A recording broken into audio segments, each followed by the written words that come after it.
تفضل. اوكي.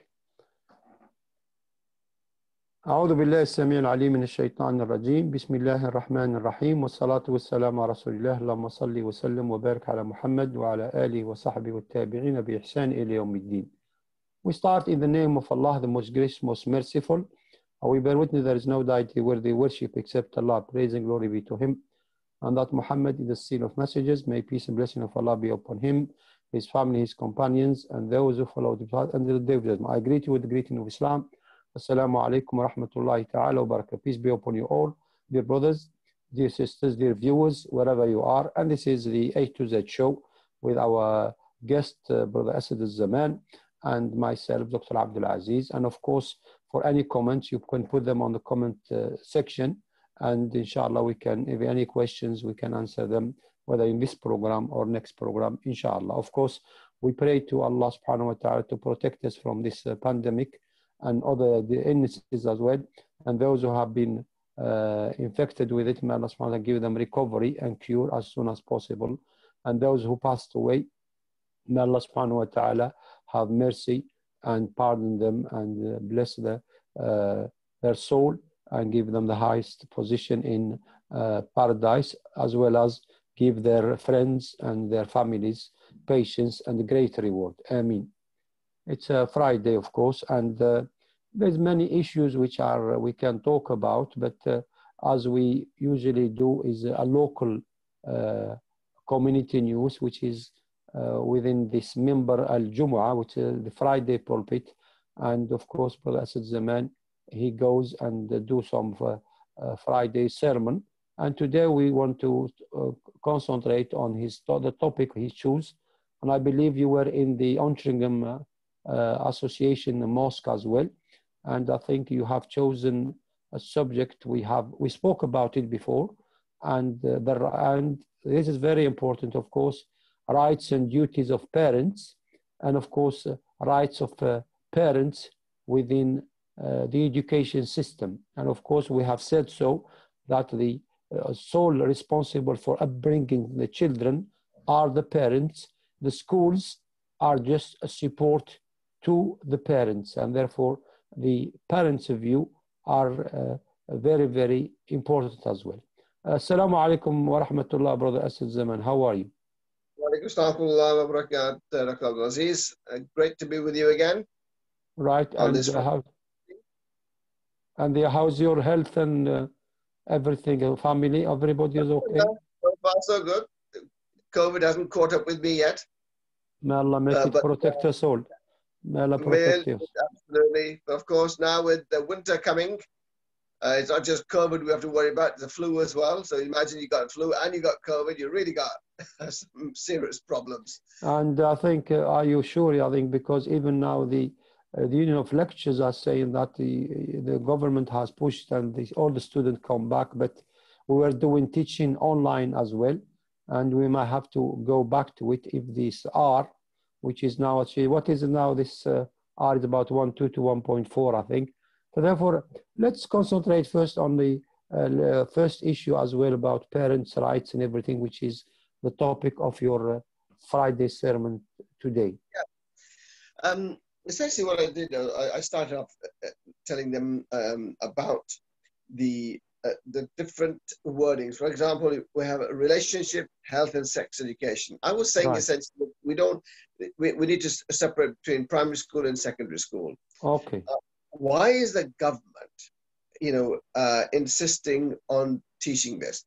Well, we could discuss this for a long time, but here's the reality. When you and I grew up, Dr. Abdul Aziz, the world, although I grew up here in this country, you grew up in Algeria. Yes, yeah. Here in this country, I grew up in the sort of 60s and 70s. And we were in the sort of initial stages, if you like, of the sexual revolution of the 60s. Right, yeah. We're changing a lot. The miniskirt was in, the contraception had just been introduced. So this whole concept, this was a great opportunity for those secular, liberal, anti-religious, anti-God people to say, you know what, we can do what we like now without any responsibilities. because, you know, women, you can sleep with whoever you like. We got the condom. We've got contraception now. You don't have to. You won't get pregnant. And so this was, and therefore you can dress it as you like. So the miniskirt was in, and this sexual revolution is what I grew up in. Now, what I'm seeing now is that those seeds that were put into the society by the secular liberals are now sprouting and blossoming into a full-fledged attack on our morality, complete attack and destruction of any concept of right and wrong. There is no haram anymore. You live your life as you want. And so we look at the world that our children are growing up in, and it's a very different world. There's so many different pressures. The education system is being changed. There was pornography in the 60s and 70s, but today it is there at your fingertips. Because in those days, as you said, in the 60s, the social media wasn't there and the internet wasn't there. It wasn't there. All these things were still there, but there were certain shops for them, and if you wanted to go, you could go there, and certain cinemas. Now it's there in your bedroom. And every child has access to it, never mind the adults. And the result is that it's really causing havoc with people's attitude, with children's attitudes. So you remove the furqan of religion, which tells you right from wrong. You remove that completely. You throw in a huge amount of pornography of every kind. Children are digesting it on a daily basis. And it doesn't matter what country we're talking about. It's in every country because the internet is in every country. Yes, of course. Yeah, you cannot stop it. Yeah. It doesn't matter whether you live in a mountain today or in a city or in New York and London or Dubai or in Mecca or Medina.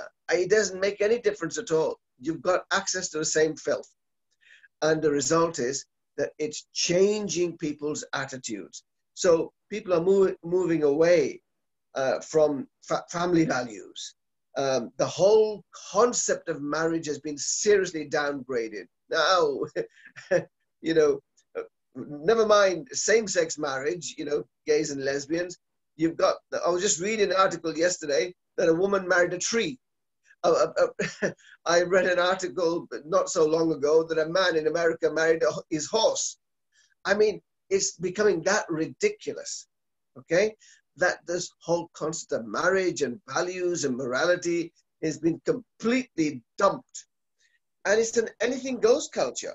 So in this culture, the government is saying that we need to create an environment in which people, children, for example, who have got two mums, like two lesbians, or two dads, like gays, the children, the other children should not discriminate against them, because this is now, whether we like it or not, this is a reality. And of course, you know, we know this Brother Asad Zaman, somebody, I was reading a lot of research about this, and now I said, it affects 2% of the population. Why you have to legislate for 2%, and you forget about 98%?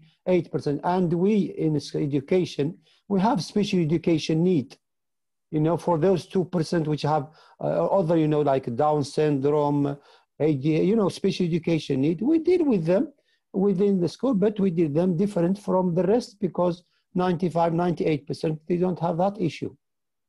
Well, what's happened quite simply is that they have been very loud, and they've had a lot of money that they've used to lobby ministers and government. And the result is that what used to be LG and then LGBT and then LGBTQ and LGBTQI, and you know, these alphabet seems to be getting longer and longer and longer until you include every single deviancy that possibly exists within society. So don't be too surprised if P was added for pedophile as well to this list. And then Z for zoophilia for those who like to do it with animals. And then you've got, you know, I for incest, and anything and every sexual relationship that's possible is going to be added to this alphabet.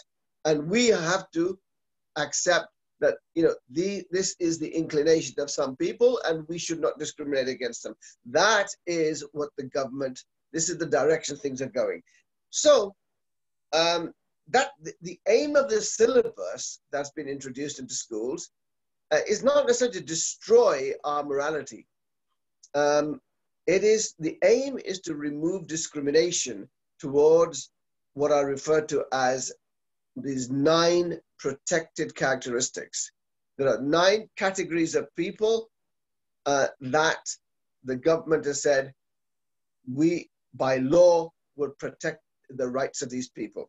Now, 2 of those are, number 1 is faith and belief, and secondly, sexual orientation, like gays, lesbian, bisexual, etc. And of course, then you've got your gender as well. So gender equality too. So you've got your male, your female, and now, of course, you've got your non-binary. And within the non-binary, who are supposed to be not male and not female, there are about 100 different genders to choose from. So the government is saying, we need to respect all of these people. Right. But the government also knew that there would be a clash between these, especially these 2 characteristics. Faith and belief, for example. Now, remember, the relationship, health and sex education syllabus is a very large syllabus. Our problem is with one small, relatively small section of that syllabus, not the whole thing. The whole thing is about health and safety and stuff like that, which we don't have a problem with. But that which deals with relationships and gender identity, sexual orientation, that is where we have an issue. And when I say we, I don't just mean Muslims, I mean people of all faiths have a problem with this. Yes. Right. So, because the government knew that there would be a clash between these 2 characteristics of faith and belief, which says you can only have sex with your wife or husband, and a sexual orientation, which says basically you can have this sexual relationship with anybody that you want. So the government issued a 57-page document as not just guidelines, but directives, telling teachers how to deal with this clash. Primarily, it is number 1, you need to teach the rights of both. First, you have to teach that, number 1, don't have prejudice for children who have 2 mums and 2 dads. In other words, you need to just accept that they exist. You don't have to accept their lifestyle, that, you know, what they're doing, you know, lesbianism and gay and what have you is right or wrong. That's not what the government's saying. It's saying these people have this relationship and you should not mock these children and you should not discriminate against these children. You need to just accept that these type of relationships exist. And secondly, it says, but in spite of that, you can still stick to your beliefs. So if your belief says that sex outside of the marriage between a man and a woman is wrong, you stick to that. That's fine. But just don't discriminate against those who don't follow that, which is fine. But of course, what's made worse in all this is that outside bodies like Stonewall and Hidayah LGBT and these people have been producing material to promote what people refer to as homonormativity. And they do that. Homonormativity means to normalize homosexuality and all these other relationships. Normalize them. That this is just the way it is. Accept it.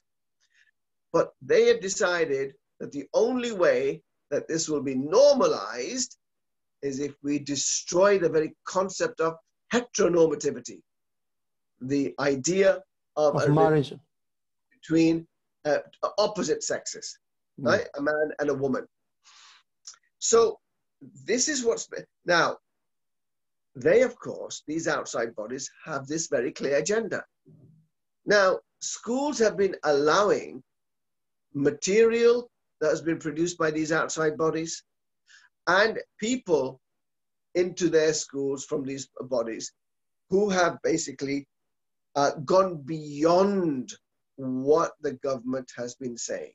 So they have gone as far as saying that this is normal and you should find it acceptable. And even in Muslim schools have gone as far as saying that it's fine to be Muslim and gay. This is really the message that they've been pushing as well, that there's nothing wrong with, there's no contradiction between being Muslim and being gay. And of course, we have a serious issue with that. We totally disagree with that. But that's the message they've been pushing, and that's not what the government has been telling them to push. So they come with a very clear agenda, and we need to obviously be aware of this. And also, so this is really what's been happening. So the question is rights of parents. This is what we were talking about, yeah? Because, you know, just to support you, I have here a letter from Church of England. Yes. And he said, we are concerned to ensure that children are given the knowledge and skills they need to navigate and to flourish in loving relationship built on honor and respect. To do this, they first need to develop self-worth and resilience to some of the negative images of our media-driven world today. The Church of England encourages relationships and sex education to be placed in a context of Christian teaching and spiritual development, with sexual relationship being understood in the context of loving, faithful relationship.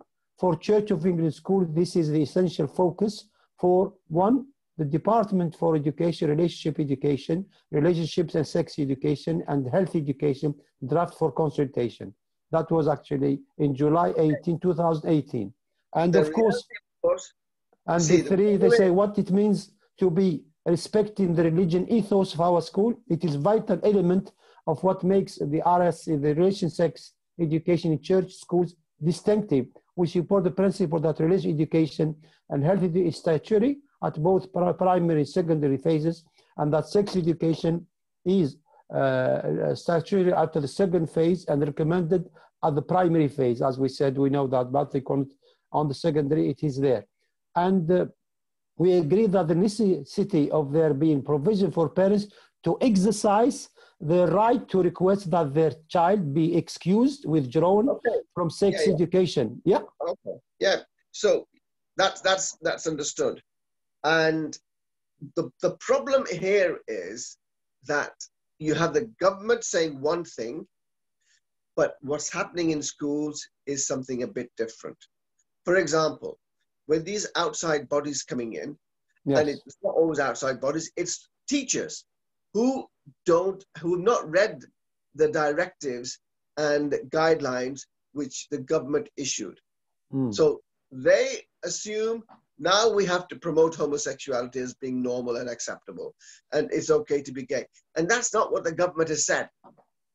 The government has very clearly not said that. About 5 years ago, well, just recently, a student of mine was telling me that when he was 10, 11 years of age in his primary school, a teacher came into the classroom, and majority of the children are Muslims in that primary school. He said, 1/3 of you are going to be gay. Now, what right has a teacher to say that to 9, 10-year-old children? The government didn't say he had to say that. He said that off his own back. And that is where the problem is, that things are being said and material is being used, which has not necessarily been endorsed by the government. The government hasn't produced it, outside bodies have produced it, and schools have allowed them in. And this is where the problem is. And there was another this so-called Muslim, gay Muslim sort of organization, Hidayah LGBT, I mean, it's a contradiction in itself. Hidayah means guidance, yeah? Yeah, Hidayah LGBT, exactly. This is what they call themselves. Based in Birmingham. They came into a school, this is a few months ago, and one of the questions, they were giving, questionnaires to children. These are, year 7, year 8, sort of 11, 12-year-old children. And it was, one of the questions was, when did you decide to be heterosexual? Now, this is a kind of messed up thinking that they're trying to promote. And that particular organization was saying, look, Allah has no problem with gays, and the Quran is not against gays. And this sort of misinformation to young children. And it's perfectly okay to be gay and Muslim. So that's what's being promoted within schools. And this is what we need to be very, very aware of. So, therefore, when you said promoted, therefore, two things that therefore you are saying the material which the children are exposed to, the parents haven't seen it and they didn't agree on it. I'll come to that. Exactly. Now, the government, in terms of rights of parents, the government has ordered schools within these 57-page document. Number one, you must consult parents in the formulation and also the final version of the syllabus. The parent, the school, the head teacher must show, number one, consult with parents when they are formulating the syllabus. Number two, before it is implemented, all material, everything that our children are going to be exposed to, they must show this to the parents first. Why? Because faith and belief is a protected characteristic.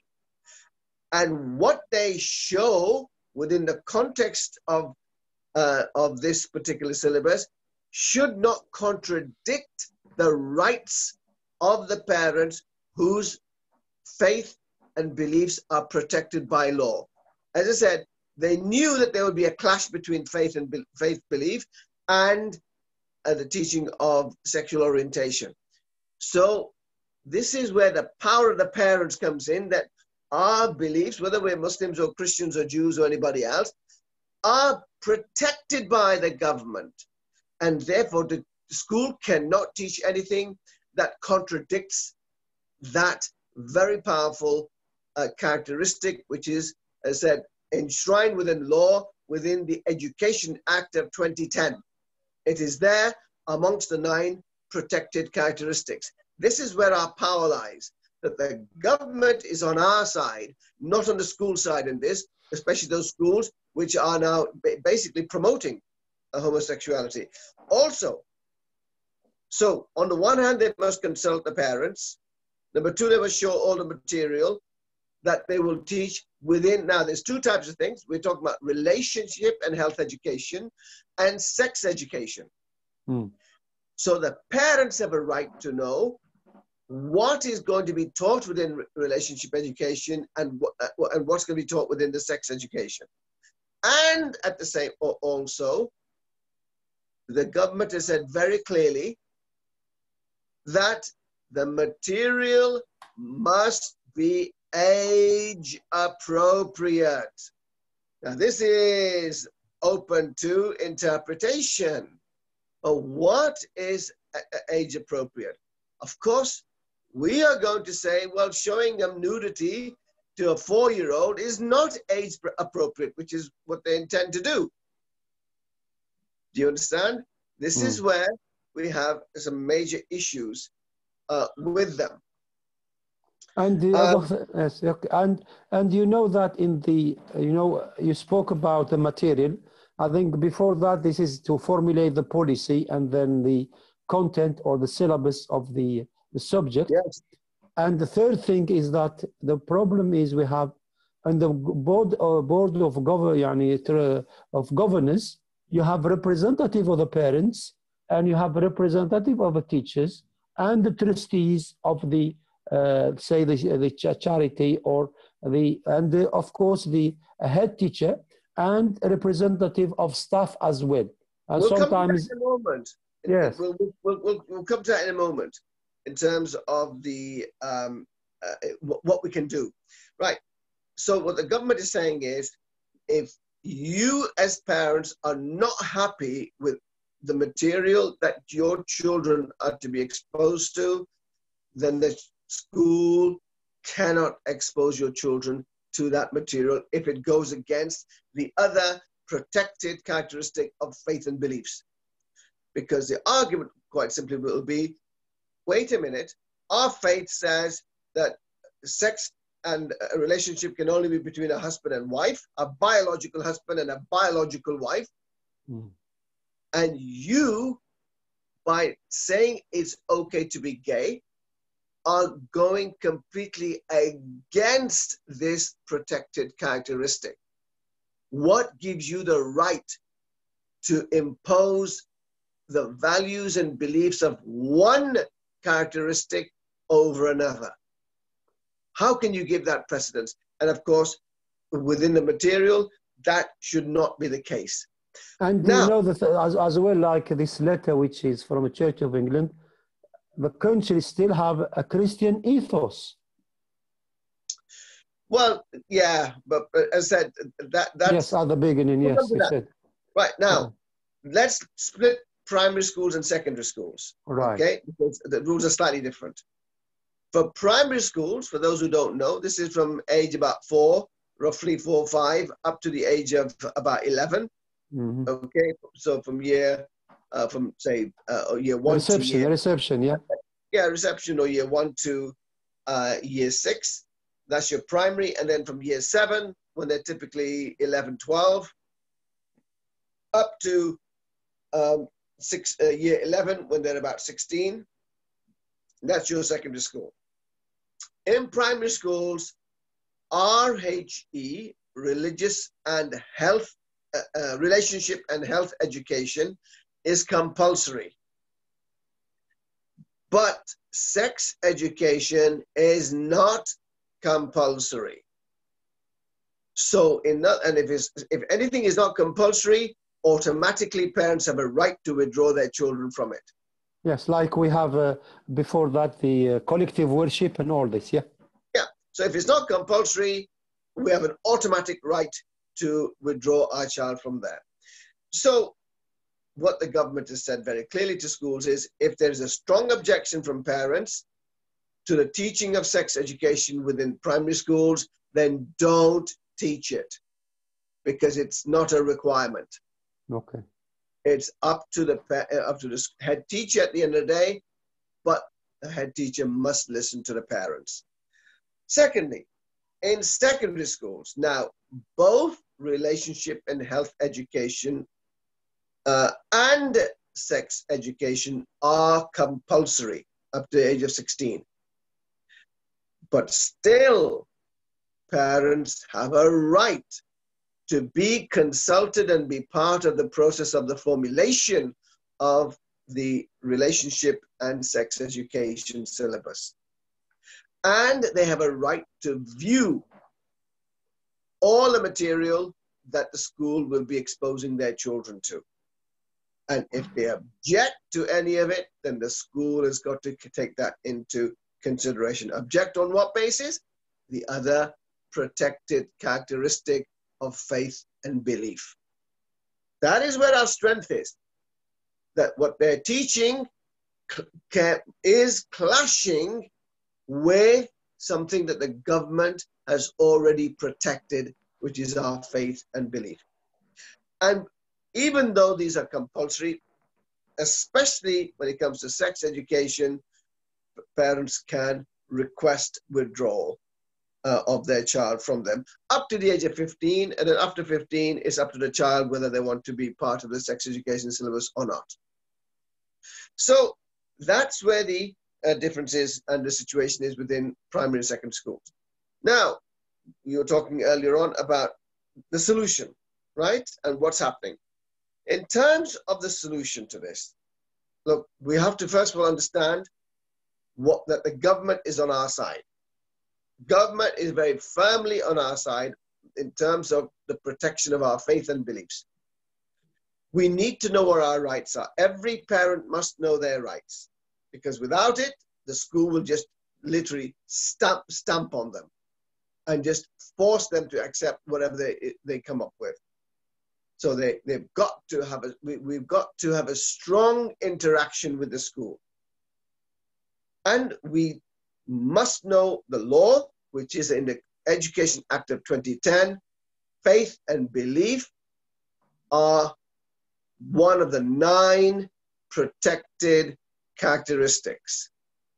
And that's, again, a very strong argument that we have against anything taught within schools that goes against our faith and beliefs.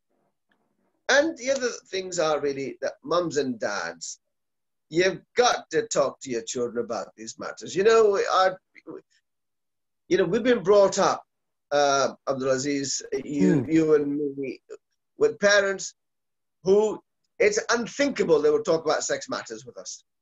It's just shameful. It's against haya and all the rest of it. But bashfulness, of course, bashfulness. Yeah, haya is bashfulness. Embarrassment, shame, whatever. Yeah, bashfulness.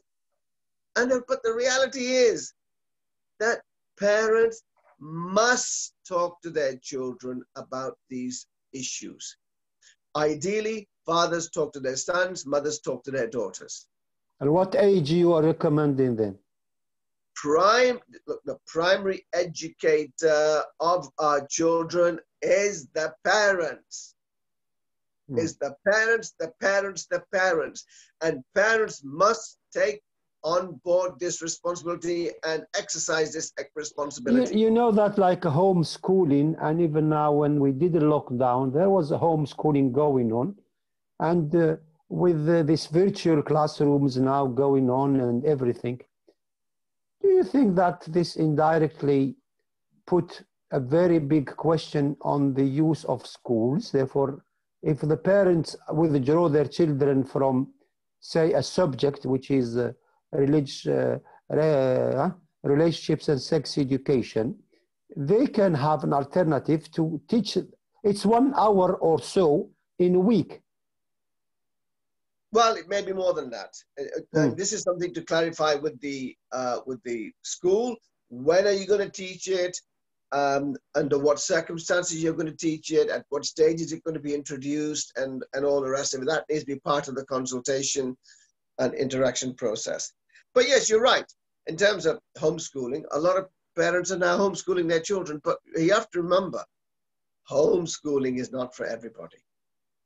You can't homeschool if you yourself don't know the subject. You don't, yes. Not every parent can become a teacher. That's what homeschooling is about, generally speaking.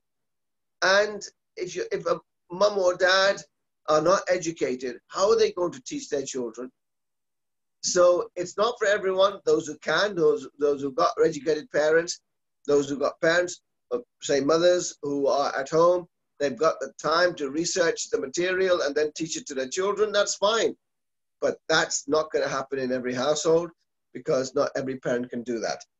And of course, as I said, but one thing they can do is sit down with their children every day for a few minutes if they can, but at least, once or twice a week, speak to their children about issues, about what's going on at school, what's going on in the playground, what's happening with their friends and education, and so that they are fully engaged with the child.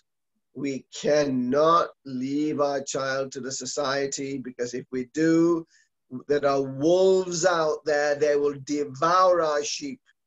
They will devour our lambs because they're waiting for it. And that is what's happening, unfortunately.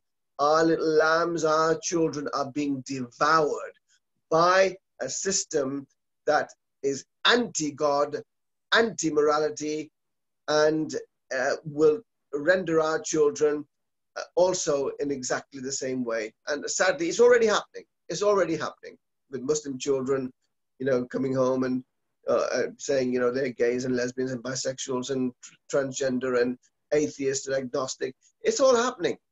It's all happening. Society is being deconstructed by certain forces. We would say forces of evil out there.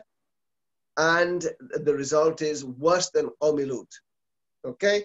This is where we're going. So the solution to all this, parents, please give your children quality time. You must give your children quality time. Every day, spend some time with them. Build a bond and relationship with your children. Don't leave them to social media. Don't leave them to the internet. Don't leave them to computer games. Don't leave them to cartoons. Don't just leave them to the school. You have got to give them quality time. And I can just read, Sunday, 20th of January, 2019, that's Harriet Sherwood. She said, sex education rules could force the Haredi Jews, the Jewish Haredi Jews, into homeschooling. And Roe over Ofsted advised that all people be aware of LGBTQ relationship. And therefore, homeschooling is one solution that can be envisaged by the parents, and they have the right to do so. And second thing is, as you said, the right to establish the policy. And I believe, which is why I spoke, the Board of Governors, it has a teacher representative, it has the parents governors, it has the local what we call local education representative, it has the admin staff, and it has the trustees who are the charity holder of the building and everything. Therefore, the idea is the policy has to go through all this, and then the curriculum content, and then the curriculum material. And I believe a lot of teachers as well, even from the teacher point of view, is not easy.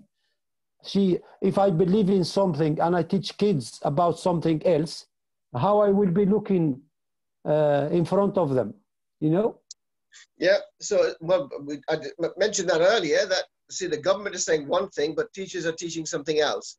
And that's something to and it can be the other way around, teacher believes that the values and family values, and he himself, he doesn't accept his children for this kind of material to be exposed to as well. Okay, and the other solution that we have, because we're talking about what the solution is to this, or some of the solutions anyway, is parents, reduce your working hours, especially fathers. If you're going out early in the morning, coming back late at night, you hardly have any contact with your children for the whole week. You've got to reduce your hours. Your children don't want your money more than they need your time.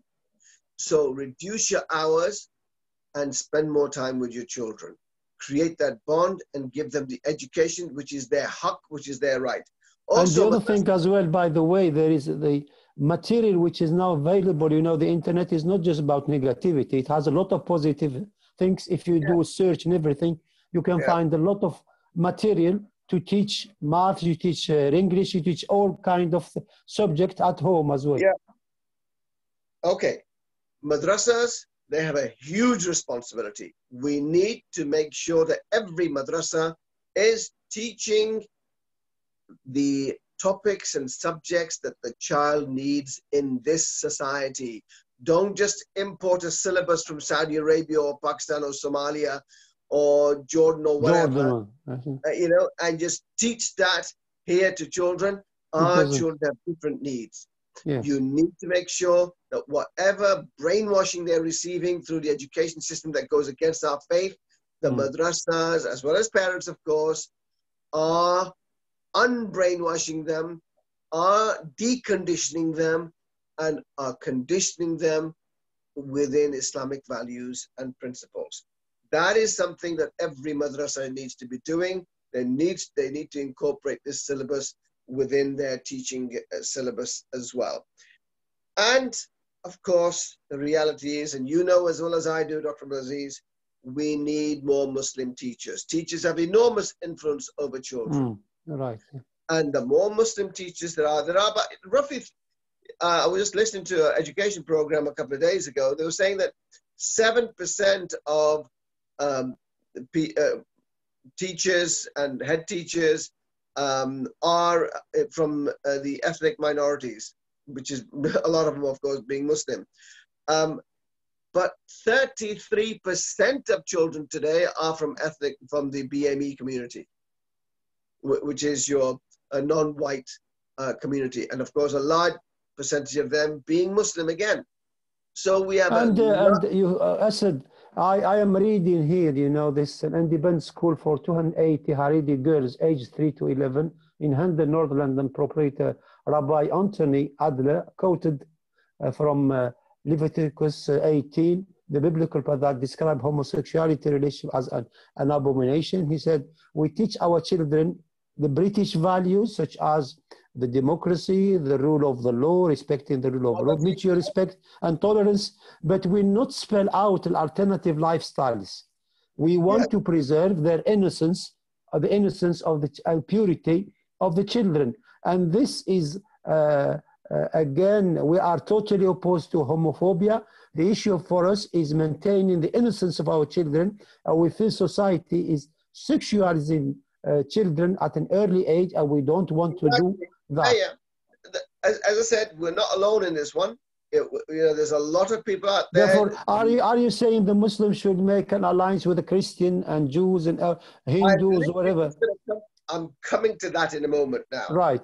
So what I was saying was we need more Muslim teachers who can present, they can implement what the government is saying without confusing the children. Because if a Muslim teacher will present the topic in a way that, look, we shouldn't discriminate against anyone. However, these are Islamic values, these are, values, Christian values, whatever. And, you are quite happy to stick to those. You can certainly be very comfortable sticking to those values without necessarily discriminating against anyone else. I mean, as you and I know, we don't drink alcohol. But, and because it's, haram for us, we tell our children. It's unlawful, yes. It's forbidden. But we never tell them, and nor do you and I hate people who drink alcohol. No, so just because you don't do it for yourself and you tell your children not to do it, it doesn't mean you hate people who do it. So we have no problem telling our children you shouldn't discriminate or mock or make fun of people who have that kind of relationship. But it's haram for us. It is forbidden for us. That is the point. So we need more Muslim teachers. We need more Muslim heads of school who therefore are able to implement policies without distorting them. At the moment, too many schools. Yes. But I think... And also, we need more Muslim governors. Very, very important. Governors have enormous influence. Yes, but this is actually a quote from this article. Said most faith schools, state or independent, see no contradiction between teaching the tenets of their faith and the legal requirement to promote the British values, including exactly, that's the point I'm making. As respecting of the democracy, the rule of law, and to encourage respect for people with different characteristics, such as those of a different faith, sexual orientation, race. Therefore, there's no problem with that. We don't have a problem. And that is the whole point behind the 57-page legislation or the directives that the government has issued with the teaching of relationship and health education and sex education. That's the whole point of it, to make sure there's no clash between these two protected characteristics. And as I was saying, you were saying earlier on, and I absolutely agree with you, we need to link up with other faith groups because we're all in the same boat.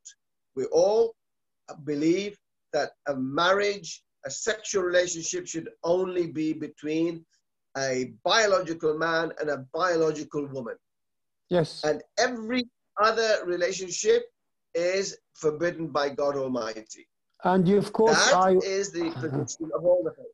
I actually did a lecture because I'm preparing for this pre-marriage course, and the question was, what is the age? What is the appropriate age for marriage? And you see, Mom and Dad knows best. Yeah, Mom and Dad knows best because they know how mature their child is. Once that child becomes mature and they can handle responsibility of a husband or a wife and children, get them married. And I got a whole research. I did it in a lecture. It's on YouTube as well, on this pre-marriage course. And of course, who is ours? Allah Almighty has revealed the Quran as the final message, which takes from the Old Testament, the New Testament, the Torah, the Injil, and the final written words of God. And He, by His mercy, He sent the last messenger as a role model, as the Prophet was described by our mother Aisha, may Allah be pleased with her. He was a walking Quran, therefore through it. But therefore, if we look to his marriages, and Aisha was the youngest, people said he engaged with her at the age of 6, was of course the daughter of his best friend Abu Bakr, may Allah pleased with him. Some say the actual marriage was caused at the age of 9. Some they say 12. but the biological things which happen is the menses, you know, the puberty. Once the woman got her menses, she is producing eggs, Yeah. and once Okay. the men. That's a topic for another discussion. We I am a can go teacher, into then that I have to go in a lot more detail. detail. Yeah, we can talk about that in a lot more detail at some of Inshallah, the yes. points. The important Yeah. thing is to wrap this topic up now. Look, the important thing is Allah subhanahu wa ta'ala tells us in the Quran, Ya ayyuhalladhina amanu qu anfusakum wa ahlikum nara. O you who believe, O Muslims, protect yourselves and your family, your children, from the fire of hell. And that is something that we need to do. This applies to us even more now, probably than ever before, because it's like literally trying to protect our children in this like cocoon from the hurricane that is going on around them, to protect them from being completely sucked up into this tornado or this hurricane and to be swept aside. So it's really that kind of situation we find ourselves in. They're under attack from the education system. Our children are under attack from the social media, from the internet, from every angle. They're under attack. Okay, we need to do our best to protect them. And this is a letter from a friend who is a barrister. Sex education, he wrote actually a letter, legal one, for parents, and we'll make it inshallah available for people once they are aware about the policies and the content of that subject as well. Sex education in schools, your legal rights to withdraw your child. Do you want your 11 or 12 or 13, 14 years old son or daughter to be taught about sex and homosexuality in school, except to the extent that the subject is covered in science lesson that forms part of a national curriculum? If not, then you have the right to withdraw your child, 11 to 15 years old, year 7 to year 10 inclusive, from sex education under the section 405 of the Education Act 1996. School will send out letter to inform you that your child will be starting the sex relationships education lesson, but will not tell you of your right to withdraw your child. This is because they do not have to.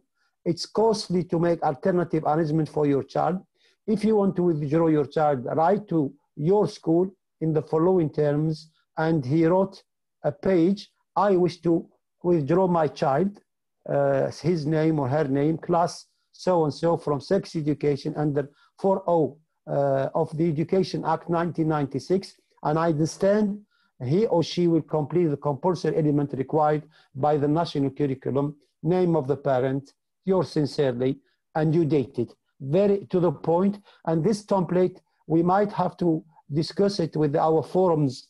And I spoke to brothers where we were involved in the SACRE, you know, Sunday Advisory Council for Religious Education. And when we have fought a very big battle, not by hand, by words and by writing, attending meetings, to have the right to withdraw from collective worship, and it was done.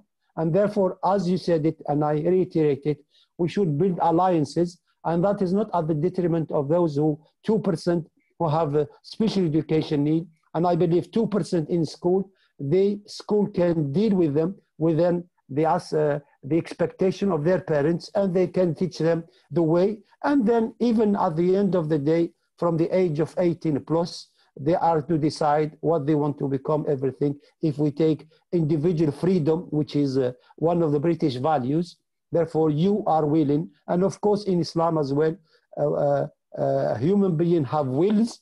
You chose them or what the God has given them. There is, as you said it, there is no compulsion in religion, isn't it? Therefore, right is very clear and wrong is clear, and that's actually seconded by the Prophet ﷺ, al-halalu bayyin wal-haramu bayyin. Yeah, what is lawful and legal is actually very clear, like a traffic light. And I told you about the story. Red, you stop. Green, you go ahead. Amber, you ask. And of course, with that, Brother Asad Zaman, inshallah, I think the topic is very interesting, and it was very pleasure to speak to you as well. And inshallah, the lockdown, I think, can you just, I think maybe 2 minutes we have to talk about this. Maybe we've been going back to, and the universities are infected with next 124 students in Glasgow. And of course, the universities, some of them in Liverpool are saying, don't go home this weekend and whatever. What is your just thoughts on this? The second spike, which is happening, was predicted a long time ago. Yes. And the reason for this is very simple. We have become rather relaxed because we're not used to a clampdown, especially young people. They like partying. They like. I see them when I go to the college, you know, I see them outside. And even I asked today a student, I said, why are you going out to eat outside? The canteen is open or not? She said, no, but you want to have a fresh air and we go and socialize and everything. Therefore, this is their point. And the result of that, of course, is the more interaction there is, the more it spreads. Now, the youth know, the young people know that there is a very small chance of them being harmed by this virus. It's mostly people who are 65 and over, or those who've got some serious health issues. Okay. Now, which is a relatively very, very small number of people. So they're being rather selfish by having these parties and stuff, because when they go home, they've got the virus. Okay, it doesn't do them much harm, but when they go home, their parents may be elderly. They might have diabetes. They may have asthma. They may have other underlying issues. And it could seriously harm them. And especially if they've got grandparents, it's going to harm them. Of course, we need to remember the Muslim community is going to be hit hardest. Again, they were hit pretty hard first time. Because of the highest, yes. Well, because of a number of reasons. Number one, you know, because of culture and because of low income. Yes. Large families within homes, parents, grandparents, extended families. And that means the older they are, of course, the more vulnerable they are. So the children that got it, they'll go home and they'll infect their grandparents or maybe elderly parents, and they are going to. There's a high chance of them, or there's a higher chance of them dying as a result of it, or being very sick. Also, of course, Muslims generally are frontline workers. There's more of us who are frontline than perhaps others. Doctors, nurses, taxi drivers, bus drivers, all of these people are facing the public. They are frontline. And teachers as well, and teachers. But, you know, there's a large proportion of us who are taxi drivers and working in, restaurants and all the rest of it. And therefore, because we are more exposed, therefore, there's going to be a higher level of the virus within our communities as a result. At the end, I want you just to point, because there was in the news, and the scientists were telling this, a lot of professors talking about social distancing, everything, and this according to our beloved prophet, when he said, if there is a pandemic in any place, if you are inside, you should not be going outside, and you are outside, you should not come in. And you keep a distance, more precise, don't enter a plagued area, don't leave a plagued area. Yeah, it's very good. And the other thing as well, now I was listening to the Dalai Lama of the Tibet, and he was saying in one of program about the Muslim world and everything, he said, politician, and because of economic failure sometimes, and because the economy is affecting it, actually now sometimes they blame religion. Now science is a religion for those people who don't believe in God and everything, but in fact a lot of people doubt now in the government decisions, because the scientists' words were not the upper, but the politician decided on things without taking the advice of this. Look, the Prime Minister has been saying all along from day one that I'm following scientific advice. I'm following if he was honest with us, he would be saying, I'm taking scientific advice into consideration. That would have been much more honest and accurate than what he actually did.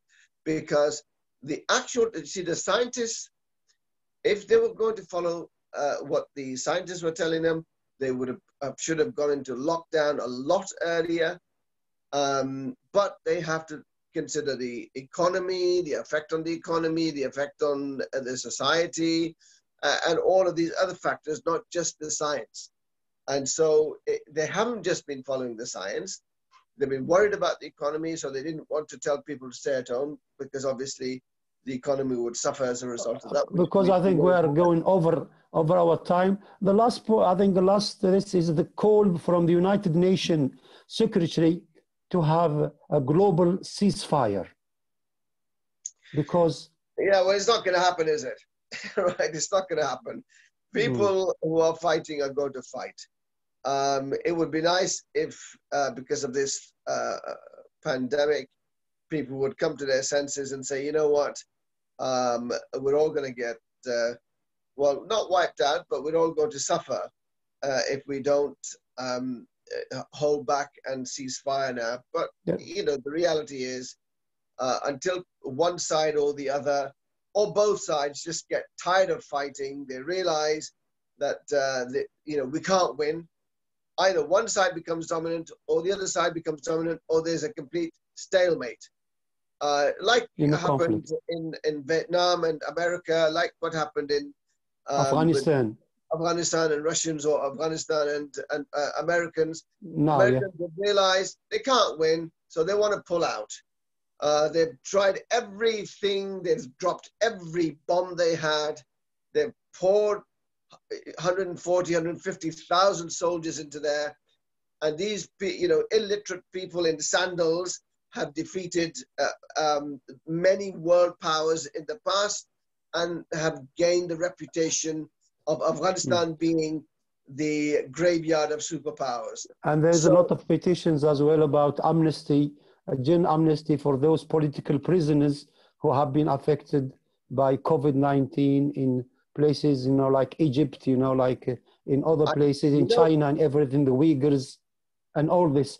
And I believe that this COVID-19 is telling us as a humanity, you are failing the majority of humanity, and those people who are actually detained unjustly and suffering under injustices, of course, they're, and you remember this, the hadith of Prophet Sallallahu Alaihi Wasallam, protect yourself from the supplication of the oppressor, because there is no barrier between it and God. And therefore, I believe that if I was in charge and people are in the leadership positions, wherever they are, United Nations, it's a good forum there. Normally, they should get rid of this oppression and get people who are actually politically imprisoned, put an amnesty general for in China, the giant economic power. You know what, Abdul Aziz, wonderful words. It's not going to happen. But right? People are going to. I'm still optimistic.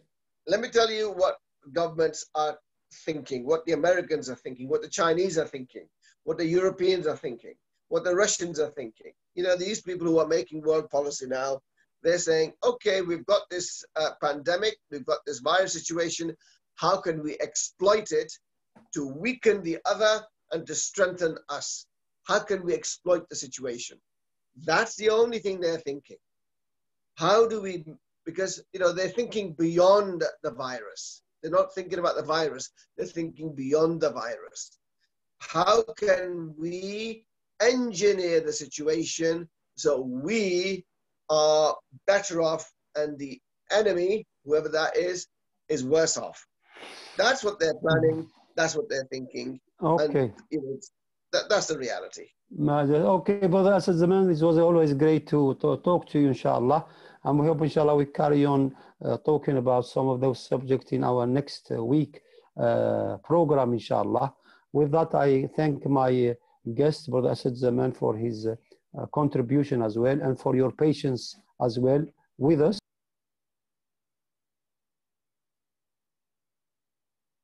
Yep.